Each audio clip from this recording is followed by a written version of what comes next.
નમસ્કાર મિત્રો, મહેસાણામાં વસતા સૌરાષ્ટ્રવાસીઓ માટે ગત 21 ડિસેમ્બર ખૂબ જ યાદગાર બની રહ્યો છે. જી હા, સૌરાષ્ટ્ર સેવા સમાજ દ્વારા આયોજિત ભવ્ય સ્નેહ મિલન સંમેલન ભીમાનાથ મહાદેવના પંટાંગણમાં ખૂબ જ ઉત્સાહભેર રીતે સંપન્ન થયું છે. તો ચાલો આજે આપણે જોઈશું આ આખા દિવસની ખાસ ઝલક. કાર્યક્રમની શરૂઆત વહેલી સવારે 8:30 કલાકે કરવામાં આવી હતી. જે સભ્યો સમયસર હાજર રહ્યા હતા તેમના માટે આકર્ષિત લકી ડ્રોનું આયોજન કરવામાં આવ્યું હતું, જેમાં 5 નસીબદાર વિજેતાઓને ઇનામ આપીને પ્રોત્સાહિત કરવામાં આવ્યા.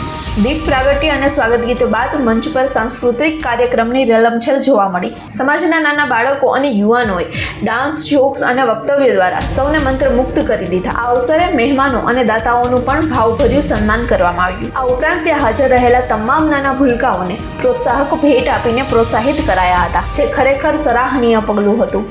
આ કાર્યક્રમમાં ગ્રાહક સુરક્ષા પરિષદના મંત્રી શ્રી વૈભવભાઈ ચોકસી તથા પોલીસ ઇન્સ્પેક્ટર શ્રી ઘેટિયા સાહેબ પણ અતિથિ તરીકે હાજર રહ્યા હતા. સંસ્થાના પ્રમુખ શ્રી સુરેશભાઈ પટેલ તથા મંત્રી શ્રી રાજેશકુમાર વેકરિયા દ્વારા મહેમાનોનું ભવ્ય સન્માન કરવામાં આવ્યું હતું. મેદાનમાં 1 મિનિટ શો અને વિવિધ રમતોની જમાવટ થઈ. કપલ્સ ગેમ અને મહિલાઓ માટેની સ્પર્ધાએ વાતાવરણમાં હાસ્ય અને આનંદ ઉમેરી દીધો. પ્રમુખ શ્રી સુરેશભાઈ પટેલ તથા મંત્રી શ્રી રાજેશકુમાર વેકરિયાના સફળ નેતૃત્વમાં આયોજન ખૂબ જ સરળ રીતે પાર પાડ્યું. મહેસાણામાં વસતા સૌરાષ્ટ્રવાસીઓ માટે આ એકમાત્ર સંમેલન નહીં, પરંતુ પરિવારની જેમ મળવાનો એક અવસર બની ગયો.